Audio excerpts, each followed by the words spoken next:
Музиката на аинурите. Во почетокот беше Еру, единствениот, кој во Арда е наречен Илуватар. И тој прво ги створи аинурите, светите, кои што беа рожби на неговата мисла. И тие беа со него, уште кога ништо друго не беше створено. И тој им се обрати, нудејќи им напеви. И тие запееа пред него, и тој се зарадува.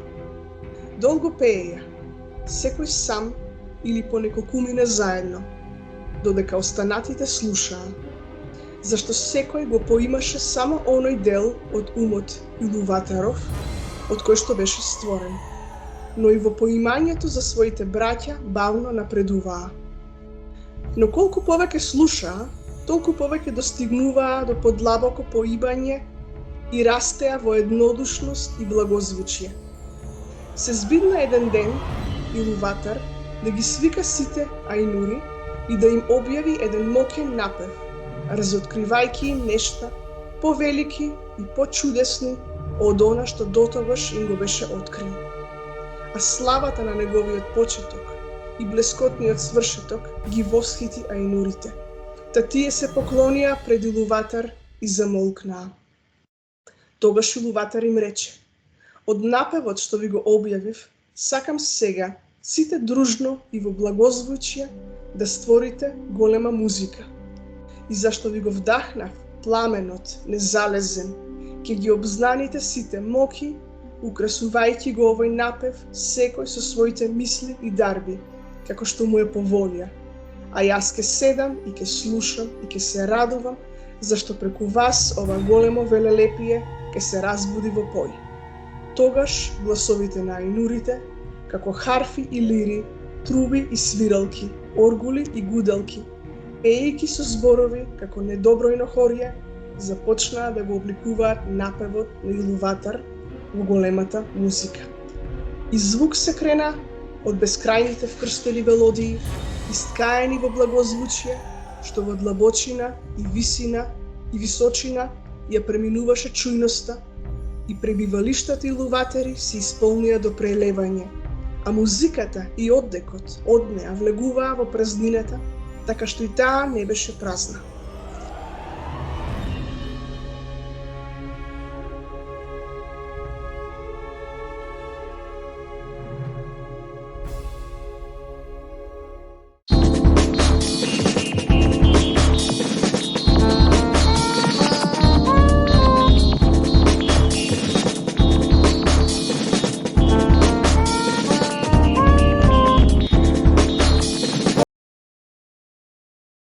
Здраво на сите, добре дојдовте на уште еден подкаст на каналот Татунчо. Моја гостинка денеска по прв пат е Ирена Јурчева, писател, преведувач и голем љубител на епската фантастика и Толкин. Ирена, добре дојде на каналот Татунчо. Добро те најдов. Како стигна до Толкин? Еве, разговаравме си ти надвор од програмата. Како стигна до Толкин? Како го откри? Па морам да признаам дека не преку книгите, туку преку филмовите. Како што ти кажа, нели, кога се договаравме, живееме во време на мултимедија и попрвин ќе стигне филм или трейлер до нас отколку книга. Кога го видов трейлерот на Дружината на прстенот, бев бруцошка, што туку почнував со студии на филолошкиот факултет и веднаш знаев со што ќе се занимавам. Си реков, ова е автор за мене. И така некако ме маѓепса филмот, почнав да истражувам за авторот и дојдов до еден интересен податок дека тој всушност почнал со јазиците, со неговите конструирани јазици. Во една биографија вели, се цитира негово писмо, негов дел од писмо, каде што вели прво дојдоа јазиците, а потоа приказните. Така што тој уште од мал измислувал јазици, тој околу 20 јазика конструирал, меѓу кои најпознати му се Квења и Синдарин, базирани врз велшкиот и финскиот, вокабуларно инвентивни. И тоа некако ме вџаши, си реков, овој автор мора да го преведувам тогаш кога ќе дипломирам, тогаш кога ќе ми закрепне десницата за меч. Многу убав израз има Блаже Коневски.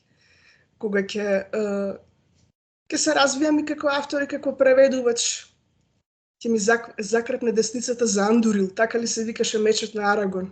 Така мислам дека се викаше. Знаев дека ќе се занимавам со преведување на херојска и митска фантастика. Филмовите ми беа порта до тој волшебен свет на Толкин, тој легендариум кој што не ме остави рамнодушна. И потоа почнав да ги читам книгите. Од првин Господарот на прстените, тоа беше хит раните 2000-те години. Потоа и Unfinished Tales, не знам, не ги ни памтам кој беа првите. Хобитот излезе еден многу убав превод во тоа време и така натаму. Така сега, поврзано со преведување на епска фантастика, јас претпоставувам дека секој преведувач или секој љубител на епската фантастика неминовно поминува низ оно што е класика, тоа е епиката како литературен жанр. Тука се секако Хомер, Вергили, подоцна Данте, Милтон и така натаму. И ние во Македонија имаме два исклучителни преведувачи, јас би рекол, можеби повеќе, но два можам со сигурност да издвојам: Михаил Д. Петрушевски и Драги Михајловски. Колку овие два преведувачи ти беа инспирација, ти беа потпора во ова што го работеше преведувајќи го Толкин? Морам да кажам дека ја имав таа привилегија професорот Драги да ми биде професор, да ми биде учител. Предпочитам да речем учител прво за него, па потоа професор. Кога студирав на додипломски студии, слушав кај него теорија на преведувањето. И човекот навистина со огромна љубов ни го пренесуваше знаењето. И некако од тогаш ме фати таа магија дека морам да бидам преведувач на ваква литература, на епска, на митска. И многу е важно многу е важен учителот додека си бил млад, пред да избереш професија, пред да знаеш што ќе ти биде мисијата на животот. Го читав преводот, мислам преведените дела на Шекспир од него, од Драги, и многу научив во додипломските студии, постдипломските студии. И додека го преведував Силмарилион, ги читав неговите преводи на Загубениот рај, на Беовулф, затоа што така извучи Силмарилион, возвишено, и ни треба добри четива за да почнеме да преведуваме како што се очекува, нели? Како што е достоинствено за едно вакво големо дело како Толкин, мислам како неговите дела. Драги имаше еден многу убав совет кој што ме води до ден денес, да се преведува со љубов и во детај. И да не беа неговите преводи, можеби и преводите на секако други наши квалитетни преведувачи, немаше да го доловам оној старински тон кој што го бара она што го преведува в Толкин, Силмарилион. Така што морам да истакнам дека има една благородна иницијатива за истакнување на квалитетните преводи, тоа е наградата Драги, кој што мислам дека по трет пат се додели лани, и мојот превод од Силмарилион влезе во 5 финалисти. Тоа одлична вест. А колку старата македонска, да речеме, литература е собирачите на народни умотворби? Јас знам дека од она што сум го читал во предговорите на преводите на Драги Михајловски, тој често вели дека Цепенков е најголемиот извор на таков древен архаичен македонски јазик. Колку овие ти помогна во доловувањето на вистинскиот Толкинов јазик на македонски? Ми беа од неизмерна помош и самото читање беше студиозно. Да, го читав Цепенков, ги читав постарите преводи, да речеме на Сердарот, треба да има и таков епски тон, нели? Текстот што го преведував, и не само што ги читав, туку правев глосари. правев списоци со старани зборчиња, турцизми, поетски зборови, некои дури што се надвор од употреба, и потоа се навраќав на нив. Се навраќав кога ќе ми притреба. И тоа е еден долг процес на такво читање, на проучување на тие текстови, вокабуларот, специфичната синтакса. Не е само да го прочитам и да се одушевам, туку треба и да соберам нешто од тоа. А тоа е неминовно ако, во процесот на преведувањето, ако сакате сериозно да се поставите како преведувач, ако некој сериозен предизвик прифатите. Без читање нема квалитетен превод. Во тоа сум сигурна. Апсолутно се согласувам со тоа. Значи, да подсетам на една сцена од епска фантастика, во овој случај тоа е од Џорџ Мартин, каде што Тирион Ланистер вели како што на мечот му треба камен за острење, на умот му требаат книги за да биде остар како меч. Кажи некој збор повеќе што е тоа митска и херојска фантастика и какви се овие, значи, некои жанровски примери и нешто повеќе да речеме за Господар на прстените и особено за делото кое што ти го имаш преведено Силмарилион. Па вака често се мешаат митската и херојската фантастика, иако имаат аспекти во кои што се согласуваат и се преклопуваат. Заедничко за нив е тоа што е девијација на реалноста и што нудат на поинаква алтернатива, каде што магиското и волшебното е присутно и каде што се функционира во тој примордијален систем на нештата. Се вели дека Толкин е еден од пионерите на тој поджанр епска или херојска фантастика. Значи е сместен во една прединдустријска сцена, во една средновековна сцена во тонот. И херојот честопати е еден секојдневен човек без потенцијали да биде херој. Некако е фатен, затекнат во борбата меѓу доброто и злото. Предпочитам да речем редот и хаосот. Некако ми е излитено тоа. Доброто и злото. И треба да следи некој херојски кодекс, созревање, прифаќање на мисијата, и секогаш тука е присутно чудесното и волшебното, и на крајот како се да зависи од неговата мисија. Фродо е типичен пример во Господарот на прстените. И кога таа катастрофа на крајот изгледа неминовна, нели, се води борба пред мрачната порта на непријателот, од другата страна се тече друго дејство, во планината на судбата треба да се фрли прстенот, тогаш се случува нешто што Толкин го исковал како термин eucatastrophe. Значи, промена, позитивен крај, пресврт. Тоа е многу карактеристично за таа херојска фантастика.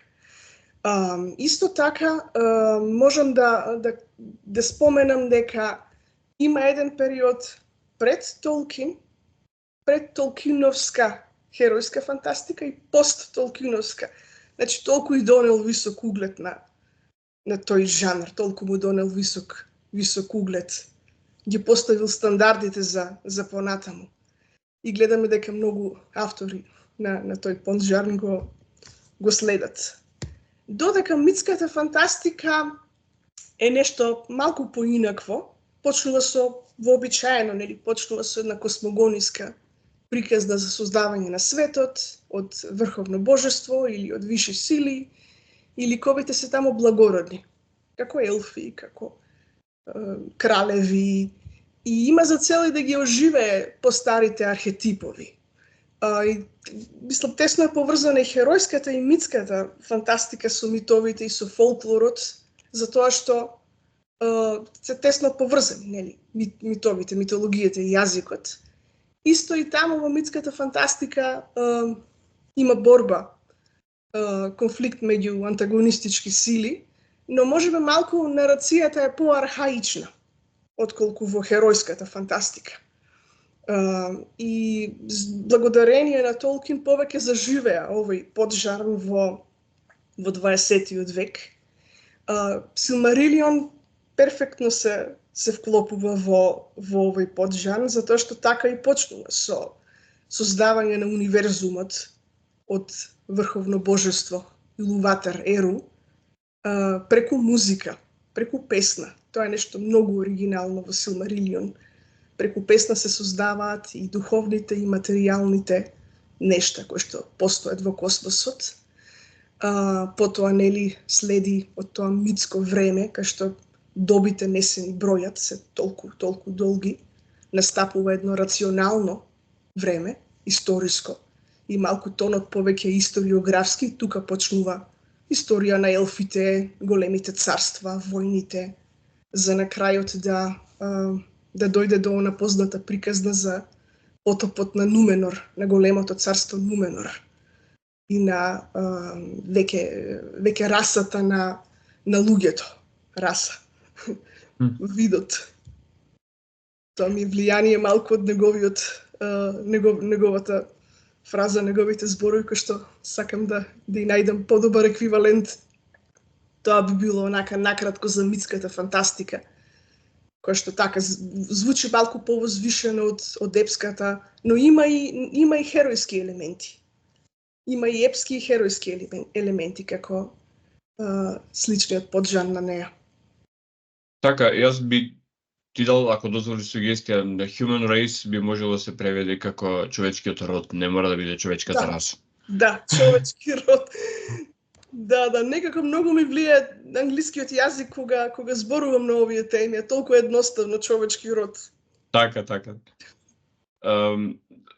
Овде кога зборуваше за споредбите помеѓу двете типови на фантастика, мене ми дојде на ум дека всушност и овде дури Толкин стои на рамениците на джинови, како што се Хесиот и Хомер. Хесиот всушност ја прави таа космогонија каде што е создавањето на светот, божеството и така натаму, додека Хомер со Илијадата и Одисејата всушност слегува на ниво на луѓе и тој херојски момент, значи херојското патување, епиката на херојот, каде што да, и божеството се вклучени, но тие се како една дополнително влијание, ма во прав ред, нели, херојското кај нив, така што која е таа врска помеѓу она што го имаме како древна литература, кажа Хомер и Хесиот, ама тука се секако и Виргили и други антички автори, со она што е авторски, да речеме, авторски дела на фантастика во модерното време?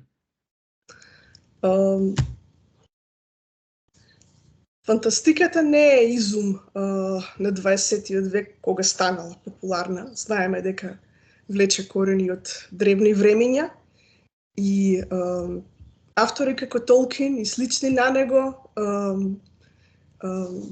пишувале инспирирани од големите светски митологии, како например старогрчката, финската, нордиската. Толкин дури можеме да видиме во Силмарилион, особено и библиски паралели и алузии. Значи, тоа се тие архетипи кои што ги бара оваа фантастика, стари архетипи на херојот, на богот, на волшебникот и делење на исти вредности. Службата на херојот, борбата за љубовта, за земјата, за родот. Тие се тие корени што ги влече оттаму и ги менува, и ги, да не речемо, совремува, ама ги доближува до денешниот читател. Па би сакала да истакнам некои сличности сега, баш кога веќе збориме за древна литература и митологија, сличности на Силмарилион со старогрчката митологија. Например, ајнурите живеат во друга земја, како што боговите живеат во Олимп, на висока планина, одделени од смртниците. Имаат сличности, да речеме, еден е еден ги владее водите, друг го владее небото. Приказната за Берен и Лутија многу наликува на Орфеј и Евридика, нели смртната жена и смртниот маж и безсмртната жена. Исто така истакнат лик Феанор во Силмарилион, кој што ги исковува, нели, Силмарилите, кои што ја поседуваат она божествена светлина и за кои што се водат многу војни, е споредуван со Прометеј во старогрчката митологија. Нордиската многу му влијаела на Толкин, затоа што и во тоа време, кога тој како пределба, како автор и филолог, мислам, бил по пределба филолог и преведувал многу, и многу митски циклуси не биле преведени во времето кога тој живеел на современ англиски јазик. И од овде, нели, почнал и повеќе да се инспирирал да конструира јазици врз основа на финскиот и велшкиот, додека ги читал тие старонордиски и фински митологии. Да, и например, еве сега од нордиската митологија ги спомна фаинурите, кои што се слични на ајсирите од Асгар. Така, и кога ја читате старонордиската Еда, многу тие елфи, што предпочитам да ги викам елфи, а не виленици, тоа би беше и дилема како да ги преведам. Тие виленици многу потсетуваат на Толкиновите. Таа нивна поделба на светли и темни. Волсунг сага, например, многу наликува исто на, мислам, Силмарилион наликува на некои делови од таа митологија, она тема за исто така за жртвата на безсмртната жена, која што се откажува од својата безсмртност поради љубов. И исто можам да спомнам нешто и за Калевала, националниот фински еп. Така има тука горе на моите полици Калевала. Да. Треба да ја прочитам уште еднаш. Да. Бил еден од главните извори да се инспирира Толкин да пишува и да твори. Ја преработил приказната за Кулерво, нели највпечатливиот лик таму. Во приказната, во неговата приказна за Турин Турумбар, можеби најтажниот дел од Силмарилион. И таа слична приказна, нели, со инцест, со брат и сестра кои што не се ги познаваат идентитетите и со трагичен крај. Друго нешто, има премногу сличности што сега само вака ги нафрлам. Ова ме потсетува на Моргана и на Крал Артур, кои што исто така се, нели, брат и сестра кои што не се познаваат, па завршуваат во тоа, да имаат и, нели, и заедничко дете и така натаму. Кога зборуваш околу тоа како да се преведат одредените суштества, мене ме потсети искрено на неголемиот раскажувач кој што јас некојаш го имам запамтено, запознаеното дедо ми. Претпоставам како кај сите деца, и тој ми раскажуваше приказни кои што многу потсетуваа на ова, и мислам, многу пати гледајќи ги филмовите на Толкин, читајќи, мислам дека ако елфи го преведеме со самовили, би било многу соодветно. Така, вака сега. Беше дилема долго време, дури со години да не речам. И во нашите долги разговори со нели, со лекторката на книгата, Виолета Танчева Златева, го дискутиравме истото. Дали треба да бидат виленици или елфи. Јас се предомислив. Прво, значи, првото решение ми беше да бидат самовили, затоа што е подкрепено со делови од нашата литература, фолклор, нели, фолклорни песни и приказни. Има верзии како самовил, самовилец, вила, самовила, и многу убаво би се вклопило тука. Ама многу е битен ефектот на читателот. Како ќе го доживее зборот самовила, нели, како нешто од нашите фолклорни приказни, а каков би бил ефектот на елф? Тоа ќе ти дојде во свеста кога некој ќе рече елф. Леголас. А ако каже некој самовила, окей, функционира. одлично е, совршено е. Имаме нешто да се повикаме, дека тој збор е точен тука, но можеби Толкин му дал, не можеби туку сигурно му вдахнал ново значење на зборот елф. Тој бил присутен тој збор елф, уште пред да бидат објавени, читани, популарни неговите дела, бил присутен како dwarf и други некои битија во англискиот јазик, но му вдахнал ново значење. Затоа што елфовите се поблиски до едемскиот човек, значи се војни, бесмртни, убави, мудри, иако да речеме, еве читам за самовили или виленици, во српскиот превод можда добро функционира виленици. Можеби и нема да има толку силен ефект како елф. А кога го читаш како елф, ќе ти слегне после некое време. Елфи во множина. Така, многу пати обична транскрипција е одлична варијанта.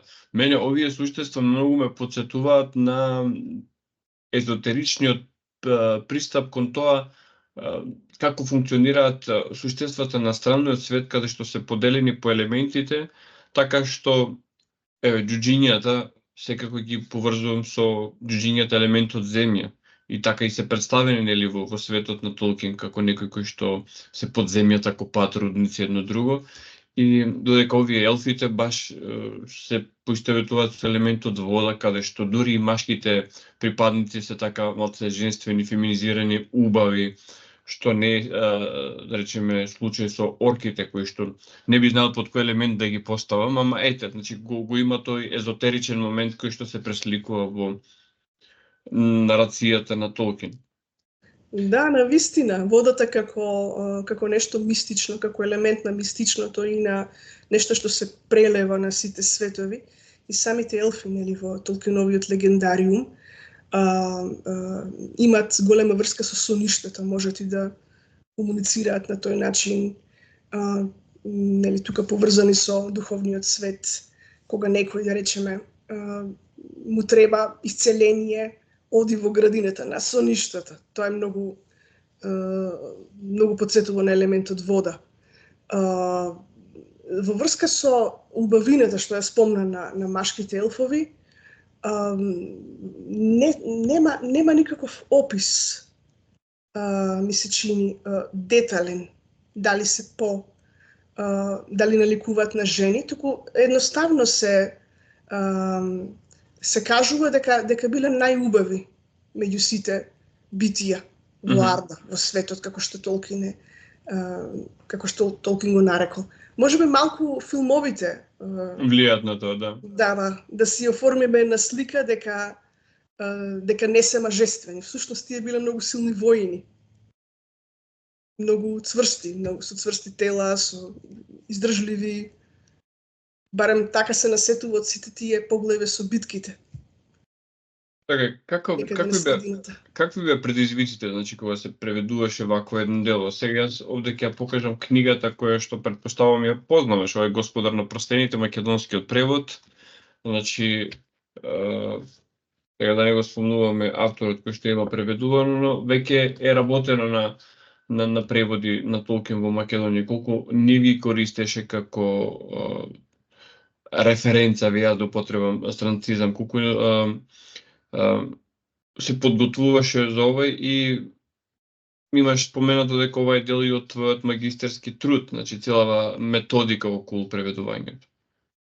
Да, темата на мојот магистерски труд беше културолошко преведување на Силмарилион како предизвик за преведувачот.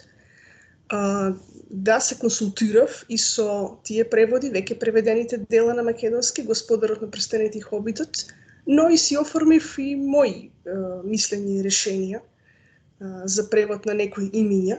Го следев Толкин. Го следев неговиот водич за имиња кој што тој го составил за преведувачите, за да им помогне. Затоа што не само што преведувате од англиски јазик, туку и од квењански и синдарински. Затоа што многу е сложена таа Толкинова номенклатура. Тоа беше еден од предизвиците. имате стотици имиња на ликови, на места, на топоними, на фантастични битија и една од добрите работи што ете имавме веќе нешто преведено од Толкин, што мене ми послужи со повеќе прашања. И треба навистина човек да е доследен со имињата, а никогаш немате безпрекорна доследност, затоа што навистина ги има многу овие имиња и колку и да ги препрочитувате, во последните верзии ќе најдете некоја недоследност. И затоа и водичот ми беше од голема помош да знам каде треба транскрипција, каде треба превод, описен превод. И што ќе се вклопи, што ќе биде разбирливо, колку да се задржи екзотичноста, а колку да се одомакинат некои делови, да биде и читлив, да биде нели и со задржана екзотичност, ама да биде и читлив.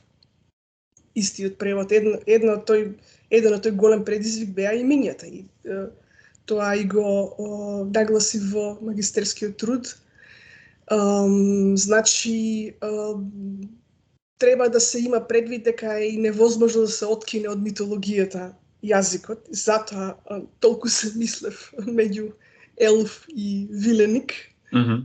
Да, во врска со тие негови специфични зборови на кои што веќе сме навикнати.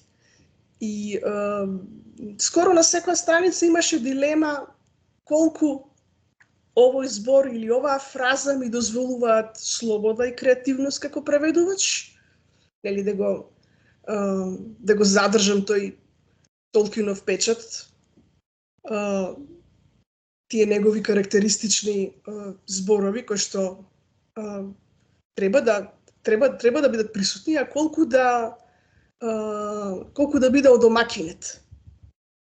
Мислам дека главниот предизвик, барем за мене, беше преведувањето на стилот, пренесувањето, можеби подобро кажано, за стилот како архаичен, возвишен, старински, затоа што авторовата употреба на архаизмите е обмислен стилски елемент и треба преводот да има ефект на стар јазик, но исто така да биде и разбирлив за просечниот читател.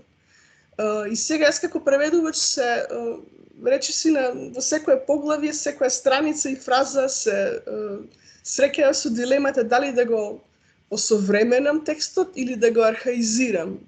Знаеме дека преводот побрзо застарува од оригиналот, побрзо се менуваат преводите. Можеби следната генерација нема да го прими толку добро како сега што имаше убав прием мојот превод на Силмарилион и ќе застари многу брзо и ќе треба нова верзија да се направи. И тоа ми беше една од дилемите, што да правам. И како му придав сега јас на овој текст, кој што почнува со едно првобитно старо време, како да е изваден од ископина, како да е еден манускрипт, напишен на тенгвар. Тенгвар е она конструирано писмо на Толкин. Како да е производ на екстремно стара традиција.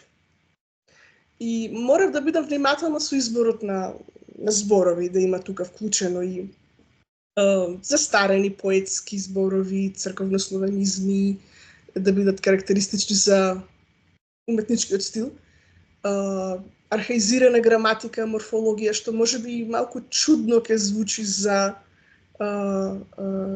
помладите читатели. Потоа често употреба на сврзници, променет збороред.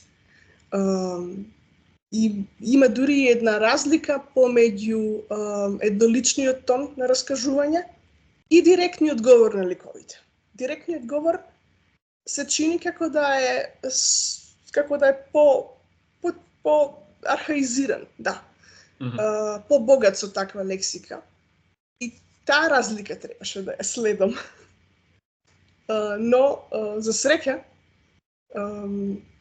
значи најдов на многу убави коментари од читатели и разбирлив е, да речеме по поголемиот дел. И секогаш има простор, нели, да се објаснат работите во вкуснота, секогаш може да се сврти на крајот, каде што, нели, заедно со приказната ги преведував и објаснувањата на ликовите, на местата, затоа што ова читање не е читање како обичен роман, самата книга и нема новелистички облик. Треба човек многу да се задлабочи, ако е фан или ако е привлечен. И има многу читање, како да, во сите насоки горе-доле, напред-назад, не се баш поврзани приказните една со друга, има тука и фамилиарни дрвја, и сето тоа го објаснува, додава на целиот текст. Исто и сложените зборови. Толкин работел после Првата светска војна, работел на Оксфордскиот речник. Така не бил наречен. Во тоа време подоцна го добил името Оксфордски речник. И многу зборчиња вовел таму. Многу зборчиња вовел. Например, додека ти преведувал сите тие текстови, стари текстови, например, како зборот Oath Keeper. Сега, од сите овие сложенки што јас ги најдов во Силмарилион и неколку пати требаше да ја читам, па да си правам списоци, па да ги да размислувам кој треба да се транскрибира, а кој треба да се преведе. Ги наоѓав тие неколку, за кои што нема порани примери во Оксфордскиот речник. И тие сложени зборови беа, така ми зададоа убави маки, како да речем. Еве сега можам дури примери да прочитам. Слободно. Каде што треба да се преведат. Но никаква магија, ниту волшебство, ни клетва, ни отров, ни вражја вештина, ни зверосила не можеа да го сотрат Хуан. Beast strength. Така. Тој им донесе како свој проштален дар многу лебеди, силнокрили. Треба да се пренесе тоа. Треба да, нели, да не се осакати тој дел од текстот. Но некогаш не можете. Oath Keeper, оно што ја почитува заклетвата, и тоа е тоа. Ке мора верно заветен. Може и така. Убаво. Баш убаво. Може, знаеш како, сите овие убави идеи вака што ги даваш за второ издание на Силмарилион. Нема проблем. Да, ова е нешто многу интересно. Так. Тоа би било горе-доле. Сега кога ја спомна Првата светска војна, јас имам читано некаде дека особено Господар на прстените е создаван во текот на Втората светска војна и дека многу делови од таа книга се праќани како писмо до синот на Толкин, кој што бил војник во самата Втора светска војна. И колку самиот Господар на прстените не е митологизирана представа на тоа што авторот го живеел во тоа време, односно ужасите во Европа во Втората светска војна, и колку всушност средната земја не е самата Европа. Да, дефинитивно тоа е метафора на војната. Тоа време кога Толкин живеел и ги искусил сите несреќи на војната. Самиот бил вклучен во неа и ги изгубил скоро сите пријатели. И се насетува тоа не се насетува тука, е доста присутно во Господарот на прстените, како индустриското полека го ја јаде природата и селото и тоа што Толкин таа средина во која што Толкин живеел како мал, и тоа е доста убаво пренесено во Господарот на прстените, како нели и Саруман како фигура на политичар ги заведува сите и ги собира во една војска за да нели дрвјата се сечаат, војната индустрија се повеќе расте и ја гази природата, и луѓето се повеќе, мислам, сите тие родови и раси, како што многу почесто велам, од тој Толкинов свет се поробуваат полека и полека, и некој одат лошата страна, други остануваат истрани во борбата и тоа е многу една таа мрачна слика на војна Европа е доста убаво и детално опишана и тој тон и таа атмосфера во Господарот на прстените. Покрај Толкин го преведуваш и еден од другите великани на литературата, во случајов американска, тоа е Едгар Алан По. Можеш да ни покажеш книгата која што имаш преведувано, Црниот мачор, раскази за мистеријата.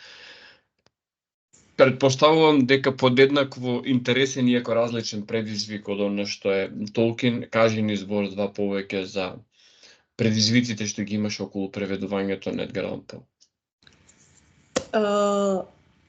Едгар Алан По ме пресретна некаде кога сватив дека сакам да пишувам и преведувам, кога имав 15-16 години, и некако ме следеа двајцата автори, да дојде момент да ги преведам. Црниот мачор, раскази за мистеријата. Овде ги собравме исто така во издание на 3, како што беше и Силмарилион. Овде ги собравме сите популарни раскази, 12. Сакав да бидат повеќе, но има време само за 12. Како, например, Маската на црвената смрт, Црниот мачор, Убиствата на улицата Морг, која што расказот се смета за еден од првите раскази за криминалистичка проза, детективска и криминалистичка проза.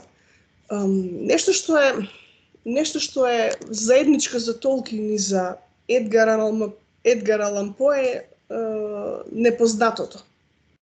Само некако на друг начин го представуваат. Значи, тој се смета за творец на детективската и криминалистичката проза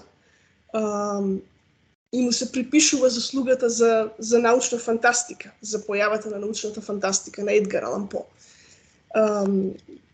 Би рекла исто атмосферата, како што и кај Толкин ми беше предизвик, атмосферата да се пренесе.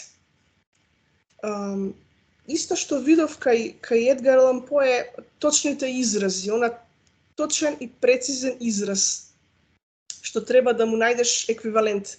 Понекогаш раскажува и додека да дојде до моментот, до она што го прави самиот расказ, тоа е само една реченица или една фраза.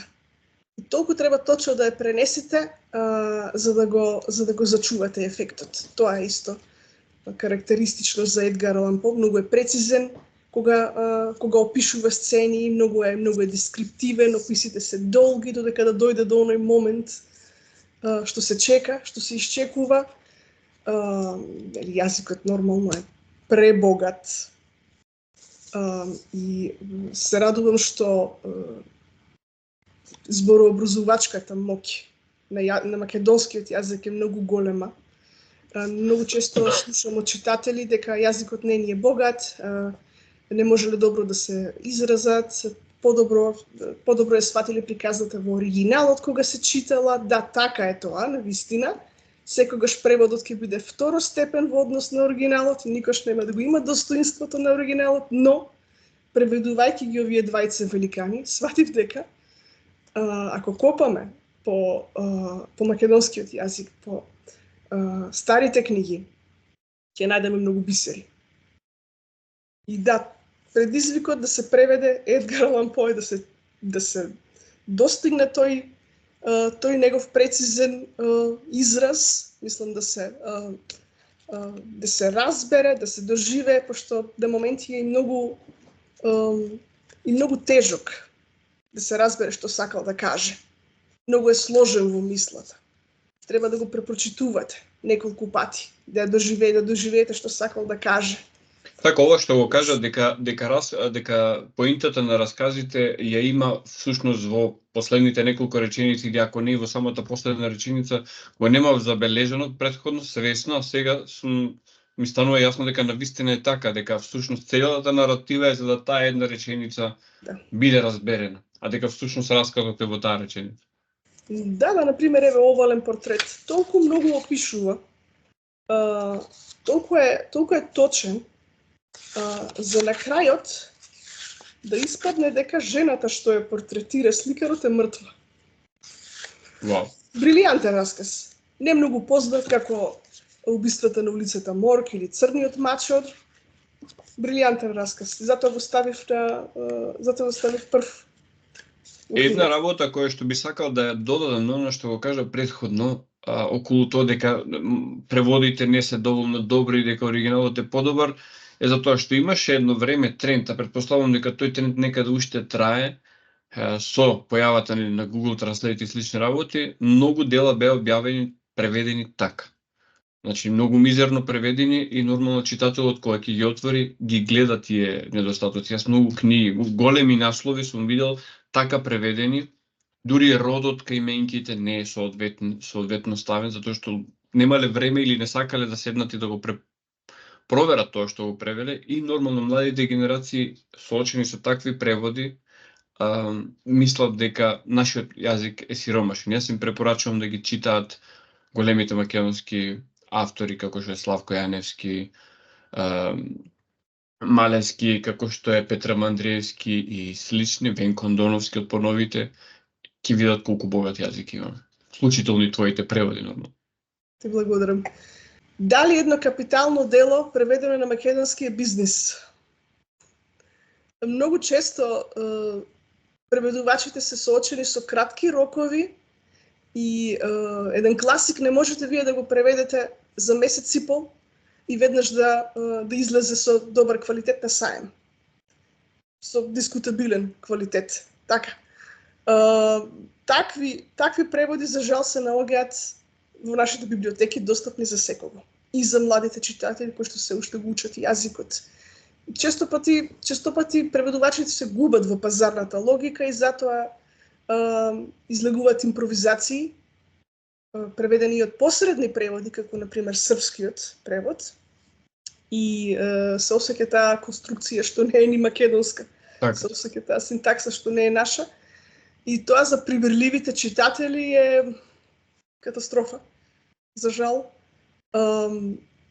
Еве, јас би го спомнала примерот на Огнен Чемерски, кој што 10 години го проучуваше јазикот на рибарите, за да го преведе Моби Дик, така. Јас го проучував, ги проучував текстовите на Толкин, затоа што преводот е повеќе од занает, уметност. Или се нафакате да работите како што треба, или воопшто не работите. И многу е важно авторот, преведувачот да го познава авторот, да ги познава делата. Тоа е гаранција дека може да излезе просечен, добар, одличен превод и да не биде само импровизација, туку да биде со висок квалитет. Исто така многу е битно и тимски да се работи. Да има комуникација со лекторот, да постои уредничко читање, значи контрола врз тоа преведено дело, да биде и добро, да биде и читливо. Да не се ангажираат млади и неискусни луѓе за вакви капитални дела. За Google Translate не би коментирала. Так. Многу често инспирацијата ја сведуваме на краток рок. А тоа е уметност. Значи, уметникот дупло работи. И работите тоа што ви е за лебот секојдневен, и вечерта, ако ви остане време, работите на превод. Значи, треба сериозен пристап ако сакаме квалитетни преводи. Убаво каже една работа која што јас многу пати ја потенцирам со работата на мојот канал. Јас работам во слободно време. Многу пати луѓето ми замеруваат, ама ете, велиш предплата едно друго. Не, тоа луѓе што сакаат да го направат. Значи, ова што сум се нафатил да го работам од љубов и го работам во слободно време. За екзистенција правам нешто друго. Така што мило ми е што го кажува дека луѓе што сакаат да се нафатат со оваа работа треба да работат со љубов. Моето следно прашање ќе беше колку вреди оваа работа ако е главна работа? Тогаш имате една исполнета мисија, но немате екзистенцијална сигурност. Значи, како почнав јас да го преведувам Толкин, кога немав работа, кога немав никакви ангажмани, и тогаш имав чисто време да се посветам со целата љубов, со целата страст на тоа дело кој што бара огромно внимание. Само да се потпрете на книжевниот превод за екзистенцијална сигурност. Не. Значи, од љубов не се живее, но не смееме да си ја заборавиме определбата и мисијата. Затоа реков, јас во чисто време работите или во викенд, или навечер, ако сакате, нешто квалитетно да произведете. И претпоставам да не се обврзуваат со рокови тие кои што ќе се нафатат на ваква работа. А секогаш си обврзан со рок. Секогаш. Ти помине проект имаш 1 година. Ако нешто си сработил од порано и ти стои во фиока, нормално дека ќе ја направиш последната верзија, ќе исчистиш текстот, ќе го исчиташ убаво, но ако имаш рок, нели? Еве сега, овој тука, Едгар Алан По, го преведував 1 година. Так. 1 година. Мене ми требаше, барем уште 6 месеци ми треба, за барем уште добри 3-4 раскази.